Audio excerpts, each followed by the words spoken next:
Les puissances qui sont réunies au sein du G7 affirment ceci.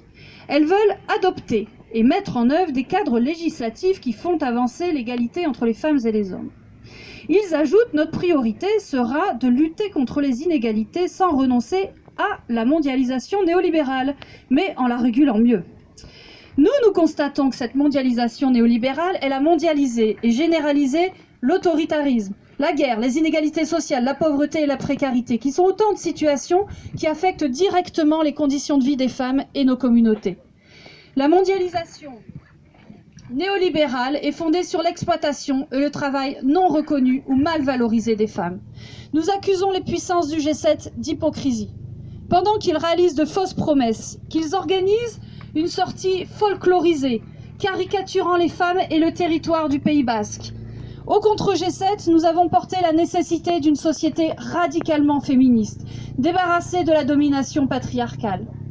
Une journée entière du contre-sommet a été dédiée à ces enjeux féministes et une veille et un dispositif conséquent ont été mis en place pendant tout le contre-sommet pour prévenir toute agression sexiste ou sexuelle. Cinquièmement, face à l'hégémonie des multinationales. Voici ce qui a été prononcé au G7. On a réussi à engager des dizaines de grandes entreprises pour que le but de l'entreprise, ce ne soit pas seulement faire du profit pour les actionnaires, mais qu'elles s'engagent elles-mêmes dans leur quotidien à œuvrer pour plus d'égalité. Eh bien, pourtant, on a appris, juste avant le lancement du G7, qu'à l'échelle mondiale, un record absolu de versement de dividendes aux actionnaires avait été battu, avec plus de 513,8 milliards de dollars versés aux actionnaires au premier trimestre. L'Oréal, Engie, Orange, Suez, toutes ces multinationales ont été étroitement associées à ce sommet, ce qui démontre une nouvelle fois la connivence entre Emmanuel Macron et les multinationales. Il est urgent de désarmer ces multinationales et de mettre un terme à leur impunité pour financer l'intérêt général plutôt que de rémunérer les actionnaires. Sixièmement, face au dumping et l'évasion fiscale, Emmanuel Macron nous déclare à propos de la taxe GAFA « Nous, on ne souhaite pas garder notre taxe, elle est très imparfaite notre taxe. » Alors oui, cette taxe, elle est imparfaite, elle est même tout à fait insuffisante.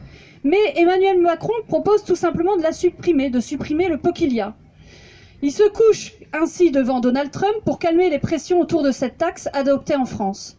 Nous proposons, nous, une taxation unitaire des multinationales en fonction de leurs activités réelles et une taxation efficace des transactions financières. Toutes ces mesures peuvent être mises en œuvre dès demain par chaque pays du G7. Il ne manque que leur volonté politique.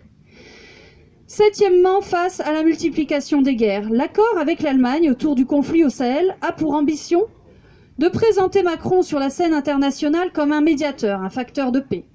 En réalité, cet accord n'intervient que pour protéger les intérêts stratégiques et économiques de la France et de l'Allemagne dans la région.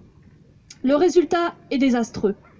C'est la déstabilisation de toute la corne du Sahel et du Golfe qui est en cours. Contrairement à tous les beaux discours, pour la France comme pour les autres, cet exemple illustre à quel point la géopolitique du G7 engendre militarisation et conflit. Le gouvernement français, par ailleurs, comme son homologue espagnol, est incapable d'apporter des solutions aux aspirations du peuple basque et les centaines de prisonniers politiques au Pays basque sont vécus comme une provocation supplémentaire.